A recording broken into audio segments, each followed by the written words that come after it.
এটা কখনোই আপনি কান দেবেন না। আপনি স্পষ্ট আমি উজু করেছি হয়েছে, আমার যদি 22 আমি আওয়াজ পাবো, আমার যদি কারো মনে হয় যে প্রস্রাব বের হচ্ছে কিনা বা এরকম সমস্যা কিনা, তাহলে আপনি কাপড়ের উপর দিয়া আপনি কিছুটা পানি ঢেলে ওটা জায়গাটা ভিজিয়ে দেবেন, তাহলে আপনার এই সন্দেহটা দূর হবে। কাপড়ের উপর দিয়া পানিতে ভিজিয়ে দিলেন আপনি।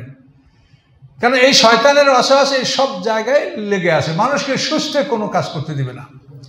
নামাজ কম পড়লাম না, বেশি করলাম না, কি করলাম, ওটা আপনি চিন্তা করবেন না। আমি যা পড়ছি ঠিকই পড়ছি, আমার আল্লাহ আমাকে ভুল হলে মাফ করে দিবে। আমি শয়তানের কথা মতো নামাজটা সারিয়ে দিয়ে আবার পড়বো, আবার পড়তে আবার হলো না দিতে আবার পড়বো, এরকম আপনি শুরু করলে আপনি নামাজ সুস্থ পড়তেই পারবেন না। আপনাকে বলতে হবে যে আমি যা পড়ছি, সেজদা যা করেছি আল্লাহকে করেছি। আর নিশ্চিত ভুল হলে সেটার জন্য মাসলা যেভাবে আছে সেভাবে আপনি করবেন, কিন্তু অনিশ্চিত ভুলের জন্য আপনি এগুলা করবেন যে আমি সেজদা করেছি আল্লাহকে, আমার আল্লাহ মহান, তিনি ক্ষমাশীল দয়াবান, আমার ভুল হলে আল্লাহ মাফ করবেন, আমি শয়তানের ওয়াসওয়াসে আমি নামাজ নষ্ট করব। নামাজ কোনো সময় ত্যাগ করবেন না, শুরু করছেন তো শেষ করবেন, নামাজ ভঙ্গ করবেন না। যেহেতু কোরআনে বলা আছে লা তুবতিলু আমালাকুম, তোমাদের আমলকে নষ্ট করবে না। আমল শুরু করছে ওটাকে পুরা করো। তো আল্লাহ বলেন মানুষ যেমন কল্যাণের জন্য দোয়া করে তেমনি মানুষ অকল্যাণের জন্য দোয়া করে। আল্লাহ বলেন এটা কেন, যে মানুষ অত্যন্ত ব্যস্ত প্রকৃতির, মানে আদম আলাইহিস সালামের রুহটা পায়ের দিক থেকে হাঁটু পর্যন্ত যখন আসছে তখনই দাঁড়াবার জন্য চেষ্টা করছে। আর আল্লাহ বলেন অকানাল ইনসানু আজুলা, মানুষ আসলেই ব্যস্ত উপাদান থেকে তাকে সৃষ্টি করা হয়েছে। ব্যস্ততা এটা মানুষের স্বভাব, আর ভুলে যাওয়া মানুষের স্বভাব। মানুষ ভুলবে, ভুল তার হবেই। ওয়াজআলনাল লাইলা ওয়ান নাহারা আয়াতাইনি, দিবারাত্রি আল্লাহর দুটো নিদর্শন। এই যে দিন, এটা আল্লাহর একটা নিদর্শন, এটা প্রতিদিন হয় বলে আমরা গুরুত্ব দেই না। এটা যদি প্রতিদিন না হতো তাহলে সূর্য ওঠার জন্য মনে হয় পৃথিবীর কোটি কোটি মানুষ তাকাই থাকতো সূর্য কেমনে ওঠে, সূর্য কেমনে ডোবে। এটা কিন্তু আশ্চর্য জিনিস, কিন্তু এটা অহরহ ঘটছে বলে আমরা তাকাইও দেখি না যে সূর্য কেমনে ওঠে, সূর্য কেমনে ডোবে। তা আল্লাহ বলেন দিবারাত্রি এটা আমার নিশানা, কিন্তু রাতের চিহ্নগুলিকে আমি মিটিয়ে দিয়েছি এবং দিনের চিহ্নগুলিকে আমি করেছি স্পষ্ট দৃশ্যমান। তো দিনের সব কিছুই দৃশ্যমান, আর রাতের সব কিছু অদৃশ্য, আমরা দেখতে পাই না। একদল প্রাণী আছে নকশানাল বডি, যারা নিশাচর, ওরা রাতেই দেখতে পায়, কিন্তু আমরা সাধারণত এই যারা মানুষ বা অন্যান্য প্রাণী, আমরা কিন্তু রাতে দেখতে পাই না। রাতটা আমাদের জন্য অন্ধকার এবং দিন আমাদের জন্য আলোকিত। তা আল্লাহ বলেন দিনকে আমি আলোকিত করেছি কেন, লিতাবতাগু ফাদলাম মির রাব্বিকুম, যাতে করে তোমরা রবের অনুগ্রহ অনুসন্ধান করতে পারো। রবের অনুগ্রহ অনুসন্ধান করা হলো ব্যবসা বাণিজ্য, চাকুরি, খেতে খামারে কাজ করা, পরিশ্রম করা, যে আর যে কাজ, মাছ ধরা, ধান কাটা, যার যে কাজ, এটা লিতাবতাগু ফাদলাম মির রাব্বিকুম, তোমাদের রবের পক্ষ থেকে যাতে তোমরা তার অনুগ্রহ অনুসন্ধান করতে পারো, এজন্য আল্লাহ বলেন আমি দিনকে করেছি আলোকিত, উজ্জ্বল। তাহলে এখন কাজ করা আমাদের কর্তব্য, আমরা কাজ করব, কোনোভাবেই একটা মানুষ বসে থাকবে না। আমার একটা লোক উনি মারা গেছেন, হজ করে এসে বলে ভালো কৃষিবিদ, হুজুর এখন আমি নফল ইবাদত করে আমি মসজিদে সময়টা কাটাতে চাই। আমরা না, আপনি একজন কৃষিবিদ, আপনি কৃষি করেন, আপনি তরি তরকারি শাক সবজি এগুলো উৎপাদন করেন, আপনার থেকে আমরা কিনে খাবো, সব মানুষে খাবে, আপনার নফল ইবাদত চাই, এটা বেশি সব হবে। হুজুর তাই? আপনার যা অন্য আলেমের কাছে জিজ্ঞাসা করেন, তা আরও আলেমদের কাছে জিজ্ঞাসা করে, তারাও বলছে তাই, তাহলে ঠিক আছে। এটাই আপনার ইবাদত, তো আল্লাহর কোনো কাজে লাগবে না। ইবাদত করেন আপনি আপনার জন্য, আমি আমার জন্য, যে আমার এই ইঞ্জিনটায় যে তেল লোড করা দরকার, এটা লোড করার পরে আমি তো বের হয়ে পড়বো। আবার কি 5 ওয়াক্ত নামাজ যদি আমি নিয়মিত পড়ি, তাহলে আমার ইঞ্জিনে রেগুলার তেল লোড হয়ে গেল, আর অসুবিধা কিছু নাই।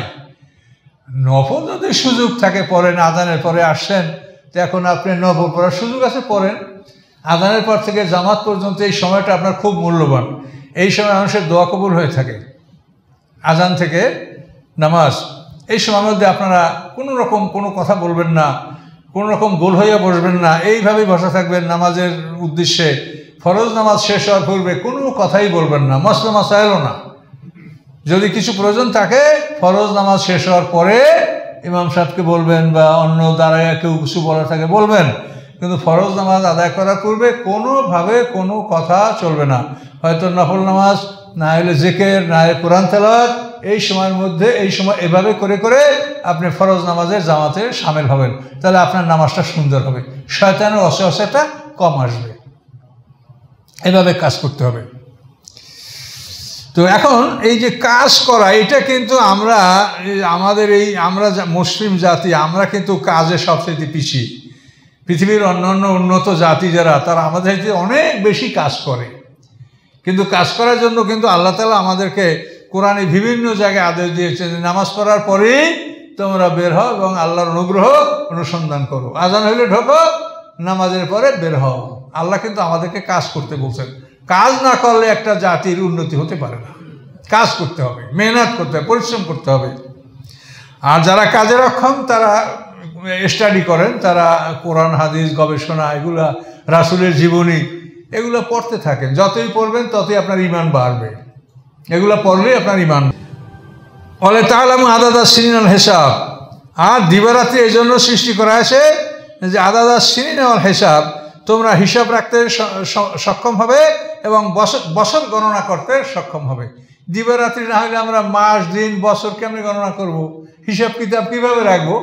এই জন্য আল্লাহ তাআলা দিবারাত্রি সৃষ্টি করেছেন। অকুল্লা শাইইন ফাসসালনাহু তাফসীরা। আল্লাহ বলেন প্রত্যেকটা জিনিস আমি বিস্তারিতভাবে এই কোরআনে আলোচনা করেছি। আল্লাহ যদি বলেন যে প্রত্যেকটা বিস্তারিত আলোচনা করছি, তারপর আমরা বলতে পারবো যে কোরআনে নাই? কোরআনে সব আছে, কিন্তু আমাদের জ্ঞানের অভাবে আমরা খুঁজে পাই না। আর কোরআনের কাছে আমরা আসি না। আমাদের কোরআনকে আমরা এখন ছেড়েই দিয়ে দিয়েছি। সহজ কি বইটি আছে এগুলো আমরা পড়ছি, কিন্তু এটা যেন না হয়। আল্লাহ বলেন অকুল্লা শাইইন ফাসসালনাহু তাফসীরা। প্রত্যেক বিষয় কোরআনে আমি ব্যাপকভাবে বিস্তারিতভাবে আলোচনা করে দিয়েছি। তো এই কতগুলো বিষয়, যেমন যদি বলেন যে ওই নামাজের তো অক্ত, সময়, রাকাত, সূরা কেরাত আল্লাহ বলেন নাই, এটা আবার রাসূলের উপরে ন্যস্ত করেছে যে নামাজ এ বিষয়টা তোমরা রাসূল থেকে গ্রহণ করো। এটা তোমরা যদি বিস্তারিত বলা হয়, কোরআনের 2-1 পারা লাগতো খালি নামাজের ফরজ, ওয়াজিব, সুন্নাত, মুস্তাহাব বলতে। কথা বুঝতে পারছেন? এই জন্য এটা রাসূলের উপরে ন্যস্ত করে যে রাসূলকে দেখে তোমরা নামাজ পড়ো, তাহলে নামাজের আর কোনো মসলা তোমাদের অবশিষ্ট থাকবে না। অকুল্লা ইনসানের আলজামনাহু তায়রাহু ফি উনুকিহি। প্রত্যেকটা মানুষের জন্য আমি কম্পালসারি করে দিয়েছি যে তার গলায় আমলনামা থাকবে। হাশরের ময়দানে যখন আমরা উঠব তখন আমাদের গলায় আমলনামা থাকবে। আর এখনও আমাদের গলায় আমলনামা আছে। যখন কবরে বা বরজাক পর্দার আড়ালে জগতে থাকবো, সেখানেও আমলনামা আমাদের সাথে থাকবে। এই আমলনামাটা খোলা হবে একমাত্র হাশরের ময়দানে, যখন ওজন করা হবে এবং আমাকে বিচারে ডাকবেন, তখন আমলনামা গলা থেকে খোলা হবে। এর আগে গলা থেকে আমলনামাটা খোলা হয় না। তো এখান থেকে আপনি একটা বিরাট জিনিস বোঝেন যে আমরা যদি 3 বার সূরা ইখলাস পড়ি, 1 খতম কোরআনের বরাবর সব পাবো। 1 বার সূরা ফাতিহা পড়লে 1000 স্বর্ণমুদ্রা দান করার সওয়াব আমরা পাবো। দুরূদ শরীফের অসংখ্য সওয়াব। তা আমরা 5 ওয়াক্ত নামাজের পরে সালাম ফিরাবার পরে আমরা যদি ফাতিহা 1 বার, ইখলাস 3 বার, কয়েকবার দুরূদ শরীফ পড়ে আমাদের পিতামাতা কবরে গেছে তাদের জন্য দোয়া করি, তাহলে 5 ওয়াক্ত নামাজে 5 খতম কোরআনের সব তাদের আমলনামায় জমা হতে পারে না? তাদের আমলনামা গলায় আছে, এটা তো খুলে না হয় নাই, এটার মধ্যে তো এটা ঢুকবে। সে নিজে ঢুকাতে পারছে না, কিন্তু আপনারা তো পারছেন, আমরা তো পারছি। আমাদের পিতামাতার আমলনামা আমরা একামল ঢুকাতে পারছি, আপনারা সবাই পারছেন।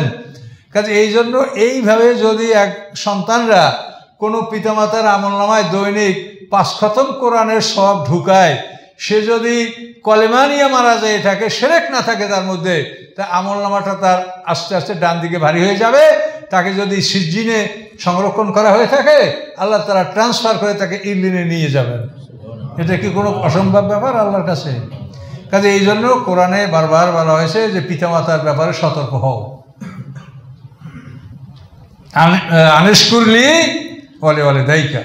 আল্লাহ বলেন তুমি আমার প্রতি কৃতজ্ঞতা জ্ঞাপন করো এবং পিতামাতারও কৃতজ্ঞতা জ্ঞাপন করো। তাহলে পিতামাতার কৃতজ্ঞতা জ্ঞাপন করো এটা। কত সহজে আপনি এটা ট্রান্সফার করতে পারছেন। আপনি এখন দেখেন পৃথিবীর সুযোগ বোঝেন, আপনি যদি 12টা একটার সময় মনে করেন যে এখন আমি অমুককে টাকা দিব, তা আপনি মোবাইলে চাপ দিয়ে তার অ্যাকাউন্টে টাকাটা ঢুকিয়ে দিতে পারছেন, সে হয়তো জানেও না, ভরে দেখবে একটা মেসেজ কি। তো এটা যখন আপনি পারছেন, তাহলে আপনার তো বুঝতেই পারছেন যে আপনি এইখানে বসে এইগুলা পাঠ করে করে নিয়াত করে যখন আপনি ওই নিয়াতটা করলেন, এইটা হলো আপনার বাটনে চাপ দেওয়া, ওই সাথে সাথে তার আমলনামায় আল্লাহ এটা জমা করে দিবেন। তো এইসব বুদ্ধি হলো প্রকৃত বুদ্ধি, এগুলো শিখেন, এতে কাজ হবে। এটা আপনি আপনার মুরব্বীদের জন্য করেন, আর আপনার পরে পৃথিবীতে যারা থাকবে তারা যেন এটা করতে পারে, এইরকম মানুষ তৈরি করে পৃথিবীতে যান। কথা বুঝতে পারছেন? অঙ্ক ইংরেজি প্রাইভেট পড়াইতে 2000, 3000, 5000 টাকা না হলে মাস্টার পাওয়া যায় না, কিন্তু কোরআন পড়তে কত হাজার ব্যয় করেছেন, এটা কিন্তু যদি না করে থাকেন, আমরা না করে থাকি, তা আমরা হেরে যাব। কাজে এই জন্য বিষয়টা কিন্তু খুব লক্ষণীয়। সবাই চিন্তা করেন যে আমার সন্তান, আমার নাতি পোতাপুতি যা আছে, আওলাদ পর্যন্ত, আপনার নাতি পোতাপুতি এরা যদি ভালো হয়, তা আপনার দোয়া করবে না? নানার জন্য, দাদার জন্য দোয়া করবে না? ওরা বেশি দোয়া করবে। কাজে এই জন্য এই বিষয়টা আপনাকে বুঝতে হবে।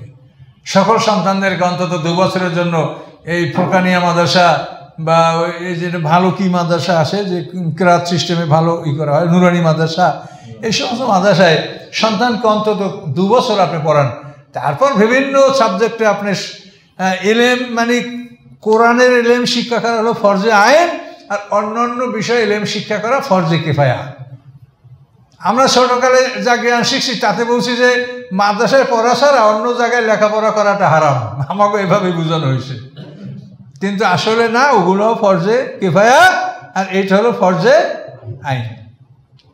এই জন্য সব ধরনের জ্ঞান আপনার সন্তানরা শিখুক, অর্জন করুক, কিন্তু মৌলিক জ্ঞান থেকে যেন কেউ বঞ্চিত না থাকে, এটা লক্ষ্য রাখতে হবে। তাহলে আমাদের গলায় আমলনামা আছে, তাই না? ইয়াউমাল কিয়ামাতি কিতাবা ইয়ালকাহু মানশুরা। আল্লাহ বলেন কিয়ামতের দিন তার জন্য আমি একটা কিতাব বের করব, সেটা সে খোলা পাবে। অর্থাৎ এখন যে কিরামান কাতিবিন ফেরেশতারা আমাদের আমলটা লিখছে, এই এখন যারা লিখছে আসরের পরে যাবে, ওই সময় যারা আসবে তারা ফজরের পরে যাবে, এই যে দৈনিক 2 বার ফেরেশতারা আল্লাহর কাছে যাতায়াত করছে আমাদের আমল নিয়ে, আল্লাহকে দেখাচ্ছে, দেখাইয়া তারা ওই ইলিন এবং সিজনে আমাদের 2টা কপি ন্যাকামলগুলি ইলিনে, বদামি সিজে ওখানে জমা হচ্ছে, আর গলায় তো ওরা লিখেই এখানে ঝুলন্ত অবস্থায় আছে, এটা আছে। তা হাসরের ময়দানে যখন আমরা বিচারের সম্মুখীন হব, তখন এই 2টা কপি এটা সামনাসামনি করে মিলিয়ে দেখা হবে যে দেখো তোমার গলায় যা আছে আর দৈনিক ফেরেশতারা যা আমার কাছে জমা দিয়েছে, এগুলি সব এক। এটা কোনো রকম অস্বীকার করার বুদ্ধি নাই। খোলা ওইটা দেখতে পাবে, তার কারণ ওইটা খোলা দেখতে পাবে, তার কারণ হলো আপনার আমলনামা, আমার আমলনামা, এটা যদি উন্মুক্ত করা হয় তো কয়েক কিলোমিটার লম্বা হবে এক একটা পাতা। আপনি কি মনে করেন একটা মানুষ দৈনিক কত কথা বলে, কত আমল করে? তো এইভাবে একটা মানুষ বছরে কত আমল করে, তো 50, 60, 70, 100 বছরে কত আমল করে? আপনি চিন্তা করতে পারছেন যে এগুলো কত বড় হবে? এগুলো খুললে তো কয়েক মাইল লম্বা হবে এক একটা পৃষ্ঠা। এই জন্য আমাদের আমলনামাগুলি এটা আল্লাহ গুটিয়ে রেখেছেন, আর ওখানে বলছেন কিতাবা ইয়ালকাহু মানশুরা, ওখানে যে মানুষ আমলনামাটা দেখবে এটা খোলা, উন্মুক্ত, খোলা, এটা ভাঁজ করা না। এবং আল্লাহ বলবেন ইকরা কিতাবাকা, তুমি তোমার আমলনামাটা পড়ো, এটা তোমার, এটা তুমি পড়ে দেখো। কাফা বিনাফসিকা আল-ইয়াওমা আলাইকা হাসিবা, তোমার হিসাবের জন্য তুমি নিজেই যথেষ্ট, সাক্ষী লাগবে না, প্রমাণ লাগবে না, তুমি পড়ে দেখো যে এইটা ঠিক আছে কিনা। পড়ে দেখলে তোমার হিসাবের ব্যাপারে তুমি রায় দিতে পারবা যে আমি এটার উপযুক্ত হয়েছি। কাফা বিনাফসিকা আল-ইয়াওমা আলাইকা হাসিবা, তা আল্লাহর চাইতে দরদি কে আছে যে যার বিচারের ভার তার কাছে দিল?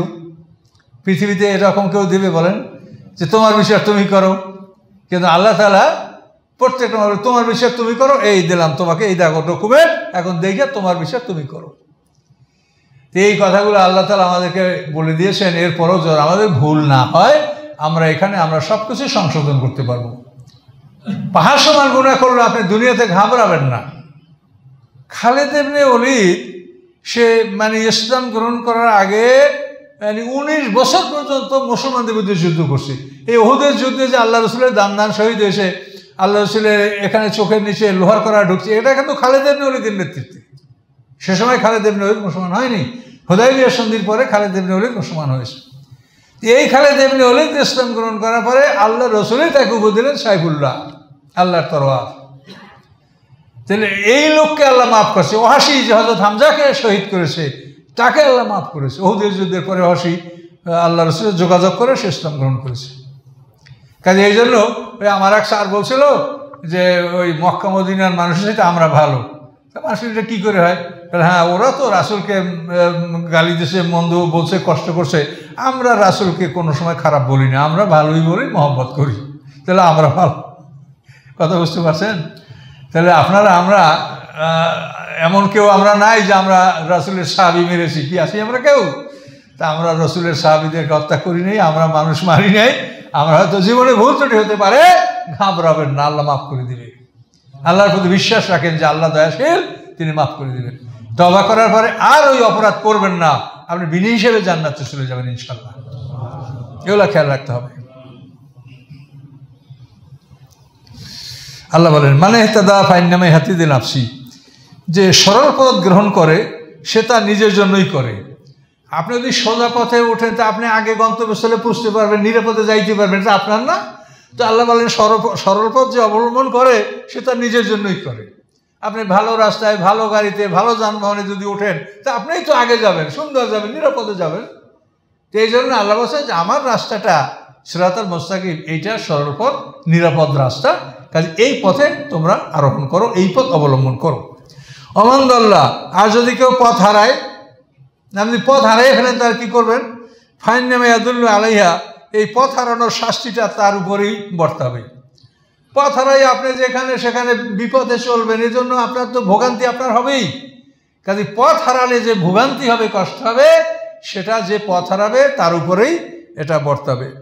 ওয়ালা তাজিরু ওয়াজিরাতুম বিজরা উখরা, এবং কোনো বহনকারী অপরের বোঝা বহন করতে পারবে না।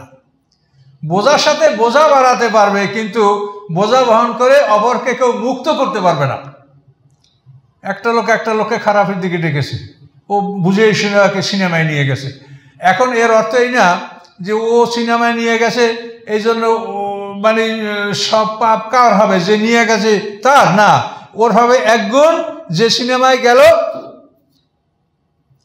যে ওর পরামর্শে সিনেমায় গেল, তার পাপ হবে একগুণ, আর এর পাপ হবে দ্বিগুণ।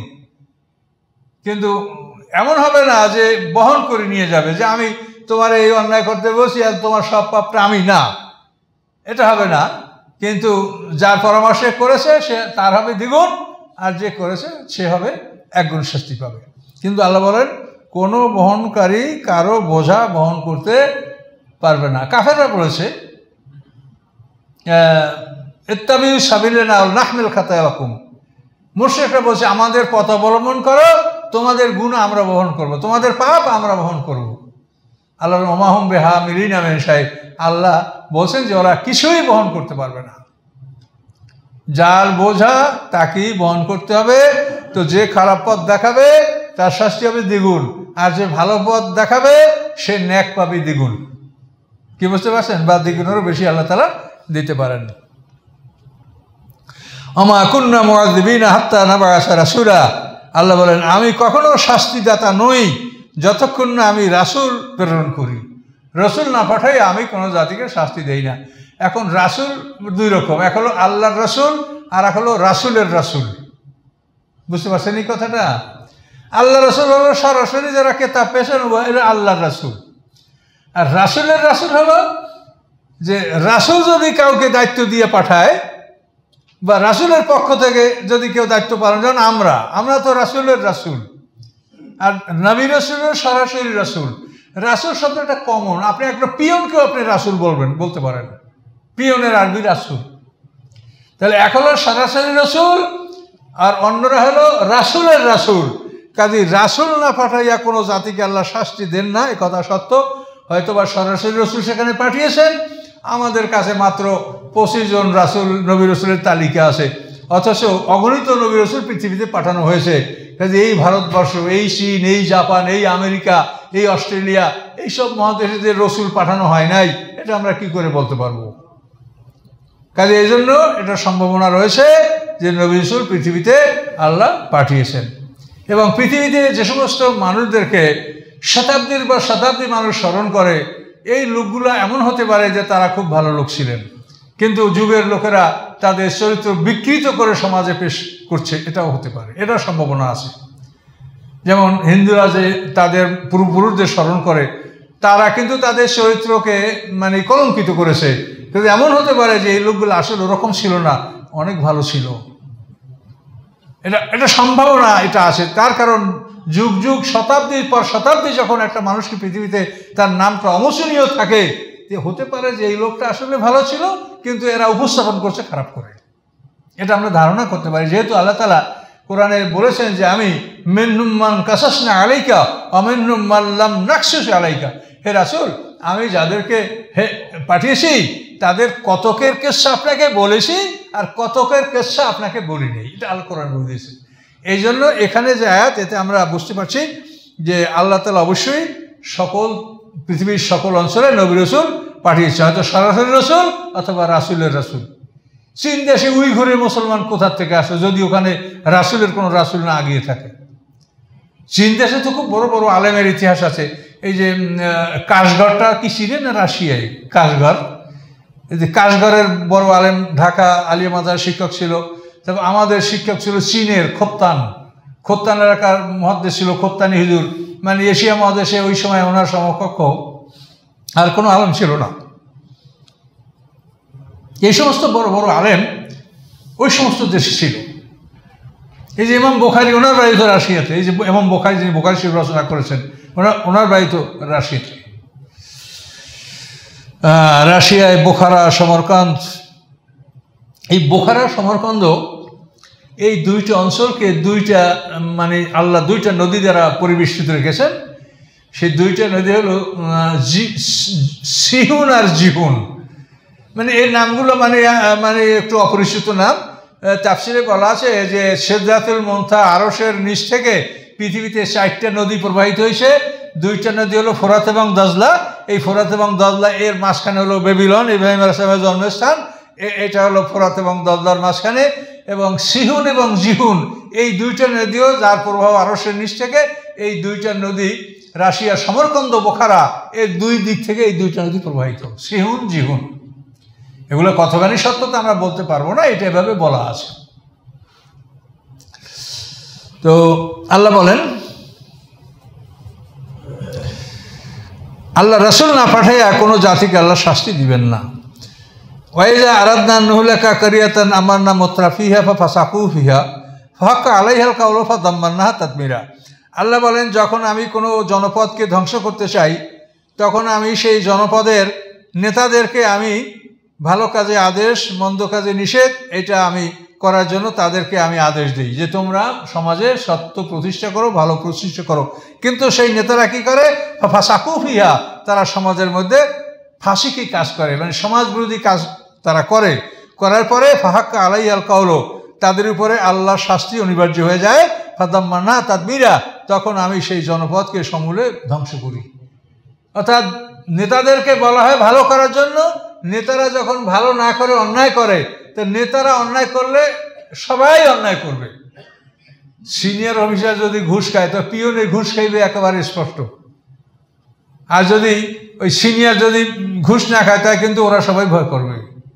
এই জন্য আল্লাহ বলেন যে ধ্বংসের পদ্ধতি এটাই হয় যে নেতারা যখন অন্যায় করে, তখন অন্য সবাই অন্যায় করতে সাহস পায়, এবং সবাই অন্যায় করলেই তখন সেই জাতি ধ্বংসের উপযুক্ত হয়।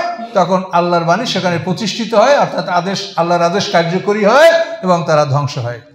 তা মনে রাখবেন, আমরা 16 নম্বর আয়াত পর্যন্ত আসছি। আমাদের ওই যে কিছুটা গত রুকুর আলোচনা থাকার কারণে বনী ইসরাইলের আমরা 16 নম্বর আয়াত পর্যন্ত এসেছি, আপনারা সবাই মনে রাখবেন। তো এখন যারা সুন্নাত পড়েন নাই, তারা সুন্নাত পড়েন এবং সবাই স্বাস্থ্যবিধি মেনে চলার চেষ্টা করবেন। চতুর্দিক থেকে করোনার খবরটা খুব একটু বেশি